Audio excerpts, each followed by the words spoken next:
Thank you, Jane. On Spotlight tonight, celebrations in the small Devon community decimated by the storms. There's light for the residents and businesses in Torcross, with millions being ploughed into sea defences. Also in the headlines tonight, developments at Dartmoor. The prison service is facing a severe reprimand from the Health and Safety Executive after former staff and inmates here at Dartmoor were exposed to high levels of radon. Attacks on tourists, water company reform and fewer police forces. Plans laid out in today's King's speech. And tomorrow is going to be the coldest day of the week with plenty of showers, the winds gradually easing, something a bit warmer at the weekend.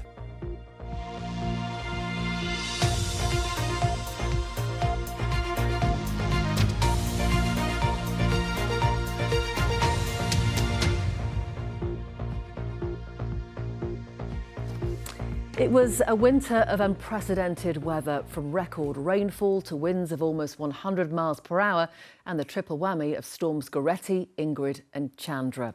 That may all feel a world away, but not for the people of Torcross. It was one of the places that saw most damage, where the iconic A379 road was partly washed away and dozens of homes were damaged by the huge waves. But the community is now celebrating after almost £20 million was allocated to improve the sea defences and protect the vulnerable seafront properties that took such a battering. Well, our environment correspondent Kirk England has been following the story and has the latest. Kirk. Thanks, Victoria. Well, people in Torcross say that when storms hit, it really feels like they are on the front line. Now, this is what's left of the A379, the road known as the Slapton line. And look at the damage to the properties along the seafront. Well, almost £20 million will now be spent putting what's known as rock armour in front of the seawall to help take the power out of the waves. It comes as a huge relief for many in the village, as Claire Woodling has been finding out. This vintage isn't usually on the menu at the pub. Congratulations, well done. But there's call for a more exclusive cuvée. £19.8 million has been awarded for new boulders to line the beach, protecting the homes and livelihoods of local people. Cheers and whoop, and we couldn't be happier. This is the first of many celebrations and we can't wait for the next one. Yeah, we're very, very happy. There's a massive relief. It secures our long-term future in the village, frankly, and that's a really wonderful bit of news. The Environment Agency says it's committed to delivering the work as quickly as possible.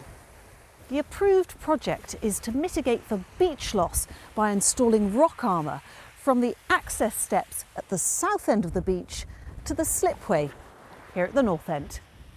I think it's fantastic. I'm glad that they've put forward a bill and are actually doing something about it finally, because we're a bit in the dark for quite a long time. The sooner that it can be done, the better. And if it can be done before or during the summer, that should hopefully help continue the tourism, which is pretty much what funds most of this local area. Time is of the essence. And, you know, we're hoping that government looks very favourably on the work that will be done here and sees that it can be joined up to actually bring this coastal community back to what it was before the devastation. Devastation that rallied locals. A petition was set up campaigning for government support. It's a lot of money for a small community. Can it be justified? Oh yeah, because there's so many visitors. You know, this place, I think the reason they were able to make it work is because nearly 300,000 people come here every year. So it has a kind of value beyond just the people that live here. And there's a second reason to celebrate. Yes, I think it's a lot sooner than I thought. The whole decision-making process was a lot quicker than I thought it would be from what we've gathered. There's a lot of work, bureaucracy going on in the background. We knew there was a lot of work going on, but it's just come out of the blue. Great. So almost £20 million for improving the sea defences. Now, to put that figure into context, the Environment Agency budget for all of Devon and Cornwall for flood resilience and coastal erosion schemes for this financial year is £46 million. This £20 million for Torcross is in addition to that. But the big question remains, what will happen to the road? Now, the estimated bill to repair that is another £20 million. Now, a bid is in with the government to fund that, and costings for alternative routes, a plan B, if you like, are also being looked into. Now, people in Torcross have been here before, including after this. This is damage caused by Storm Emma back in 2018. And also the sea defences were improved after storm damage in 2016 too. Now, Torcross has been described by some as being the canary in the coal mine when it comes to how we deal with vulnerable coastal communities in a time of more extreme weather and of climate change. So all eyes will be on what happens to the road and whether the authorities choose to repair or retreat. Thank you, Kirk.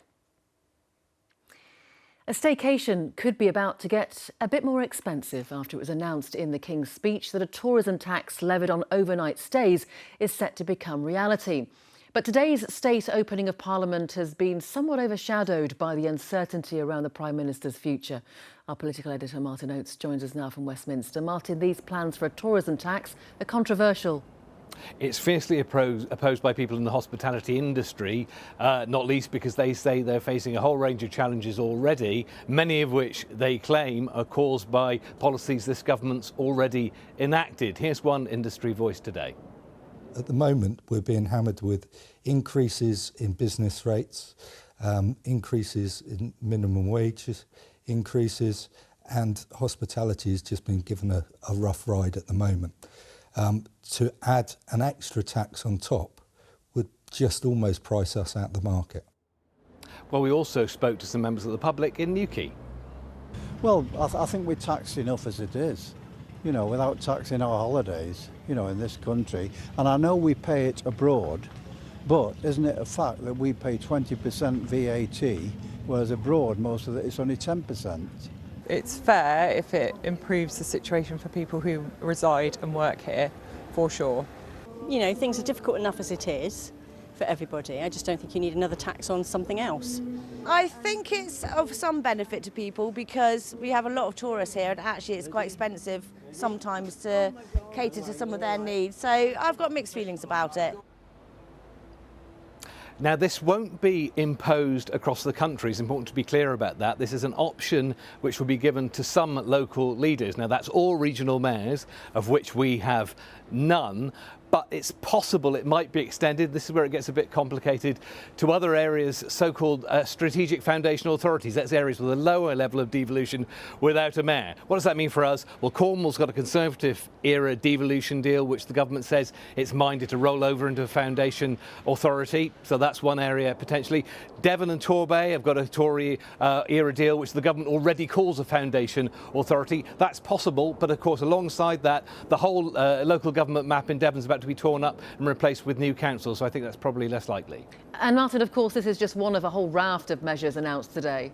Absolutely. So further reform to the water industry, plans to reduce the number of police forces, amongst other things. But as you say, this is overshadowed by the fact I think this is the only state opening I can remember where the Prime Minister, who's written the King's speech, has a big question mark hanging over his future too.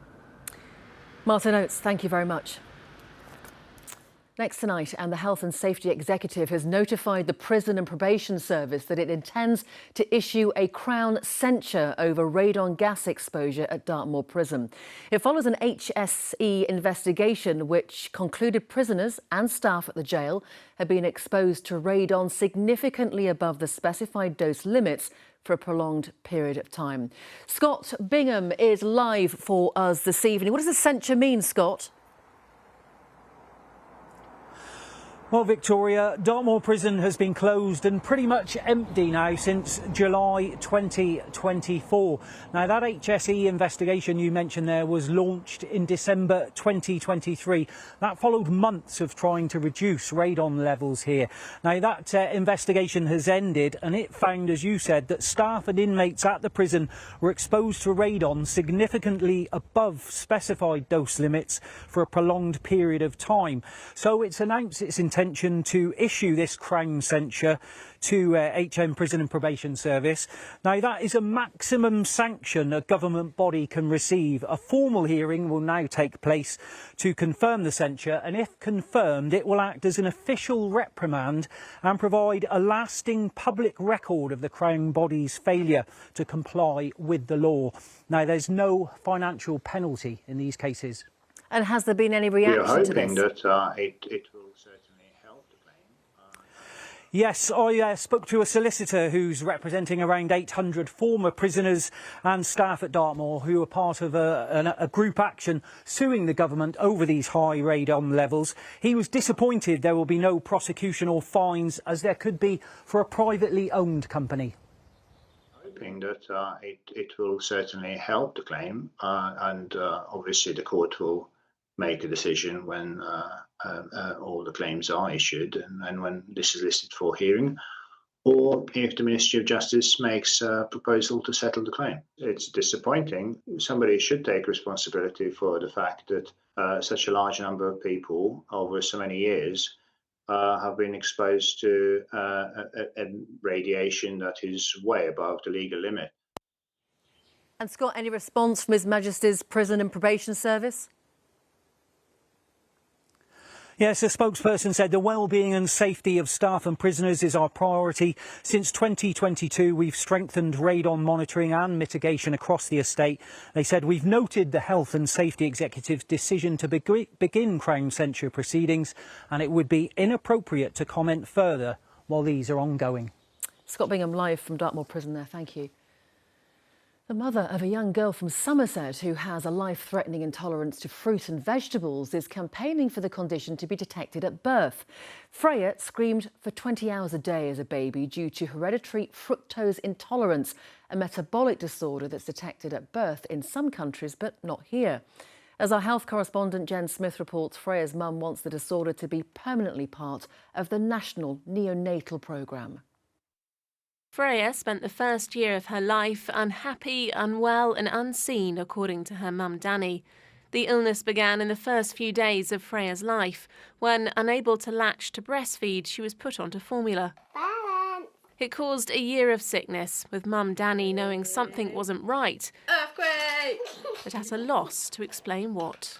When you have a child who's screaming constantly, all night, all day, and you're at your wit's end, you go on Google, rightly or wrongly. And I did ask, could it be HFI when she was 9 months old? And I was like, no, we don't think so. When Freya turned 1, things reached a head. She stopped screaming and became lethargic, heavy and worryingly quiet. She ended up in resus in hospital. Freya's blood sugar levels had dropped so low that she was in and out of consciousness. She didn't respond as she should have, because they put her on an IV of dextrose, which in theory should keep your sugars maintained. And they said, right, give her apple juice, mum, alongside her milk. Even with the IV, her sugars were still dropping. And I kept saying she's a puzzle.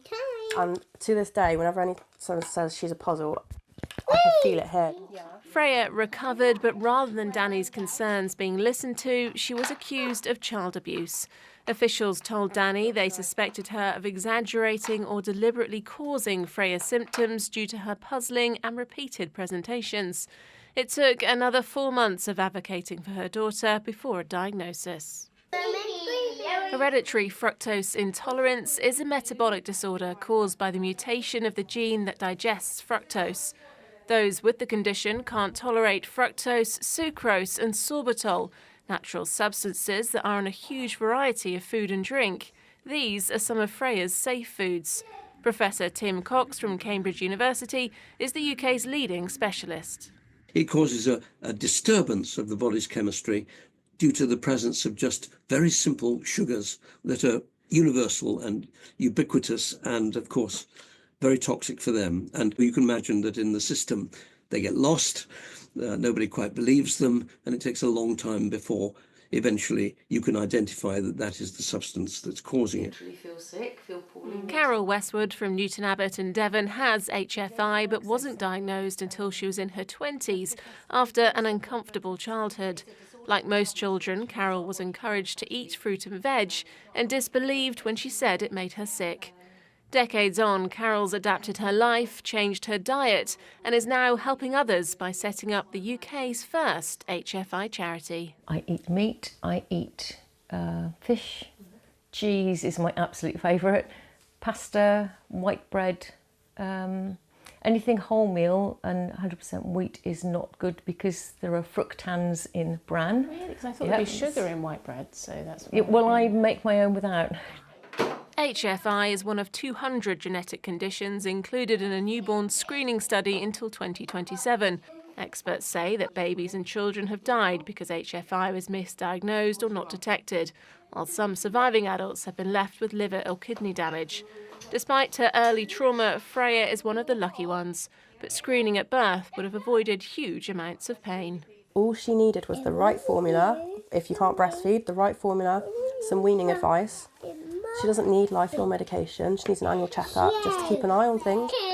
The Department of Health, which oversees the UK's National Screening Committee, told the BBC it welcomed new evidence which suggests a case for a new or modified screening programme. Freya and Carol have adapted to a life without fruit, vegetables and even some items such as Calpol and toothpaste. But their wish is for other people to avoid their experience entirely by detecting the intolerance at birth. Nice, Freya. Yeah. Jen Smith, BBC Spotlight.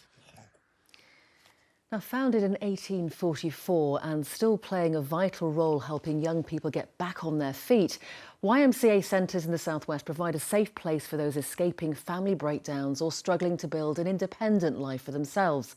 Well, David Dixon's been to their centre in Penzance, celebrating a fundraising milestone.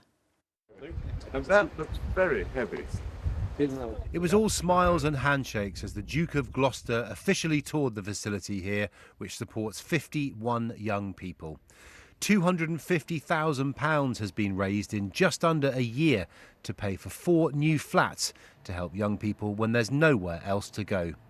Each of them has a story to tell. I came to the YMCA to kind of start a new life, and being here really helped me. Support workers are brilliant, and yeah, I wouldn't be who I am now without the YMCA. Halisi now lives independently, and recently she got another achievement to her name. I ran the London Marathon April 26th for the YMCA, raised a fair bit of money, and honestly it was probably the best day of my life. Dan comes from a history of addiction and homelessness. He's now an ambassador for the charity after arriving a year or so ago with nothing but the clothes on his back. Like, I didn't know what to expect. I've been a kid let down by the system, and I didn't really know if I could trust them. And then when I came in, I felt that love and I felt that trust and compassion, understanding, and I've never felt that before from anywhere except from this place. Tegan has a place here too. Being able to shut the door is a big deal for many young people who come from difficult domestic circumstances. I like having my own space and being able to do what I want no matter what time it is. And it's nice to have other residents who have been in a similar situation as me and being able to connect with them. It's like we can connect on like a deeper level than, because of our backgrounds. And this new flat will be occupied by tomorrow. It's fully kitted out and ready to help residents get back on their feet towards independent living. Some of the residents that come here arrive with nothing, so just the clothes on their back. So it's part of that process to make sure that they feel safe, secure, and that pride in where they are. And it gives them everything to get them started in their new life with us. David Dixon, BBC Spotlight, Penzance. And there are plenty more stories online tonight, of course, including a cry for help from a Devon town amidst shoplifting, street violence, intimidation. Ilfracombe says it needs more police officers on its streets. The town council says the situation is intolerable. It's hosted Jason Donovan, Bill Bailey, but this 100-year-old Art Deco theatre is up for sale. Bridport's Electric Palace has been nominated as an asset of community value, giving groups there a chance to buy it. And the UK's largest bird of prey is to be released across Exmoor National Park. Up to 20 white-tail eagles will be released over 3 years from this summer. It's been controversial, though, and you can read why on the BBC News app. Now, a man from Cornwall who lost 2 friends to suicide is using his car to raise awareness of men's mental health.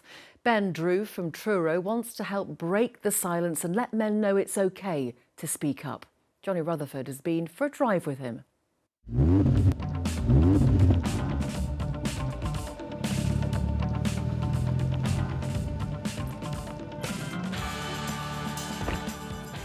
Hello, Johnny, you right? Nice to meet you. And you, yeah, and you. So tell me, why turn it green with all this writing on? So basically, green is the colour of the mental health ribbon and for suicide awareness. Tell me about your story, because you had some good friends that I are did, no longer unfortunately. I lost two friends quite close to each other, which I've known for quite a few years. And again, you wouldn't believe that they were suicidal. They hide it well, never spoke about depression or anything. I just wanted to try and do something to change or even just raise the awareness, literally. I often get stopped in car parks and schools and stuff like that and ask about the car and what it stands for, and a lot of people will actually say thank you. Well, I'll tell you what, let's put it to a test. Take me for a spin. Yeah.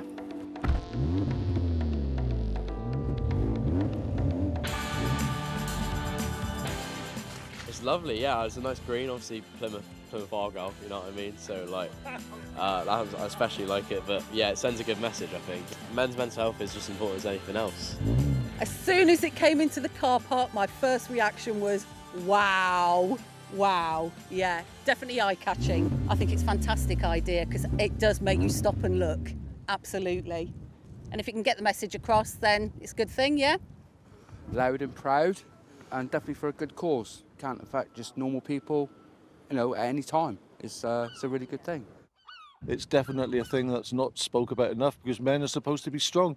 But in those dark times, your strength is definitely not there, and you do disappear down that rabbit hole. So if you can end that stigma of being strong all the time and actually speak to someone, it could save a life.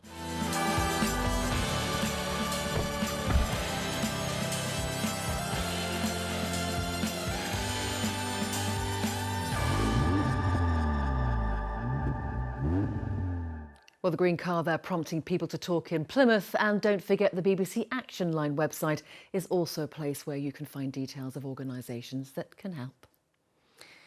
A 6-year project to create a nature haven from a china clay pit in Cornwall has been opened to the public.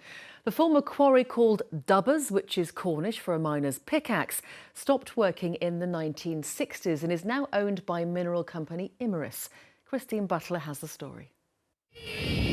Children from Whitemoor Academy in St Austell are given the privilege of cutting the ribbon to open Dubbers, which will allow the public to enjoy up to 4 miles of walkways.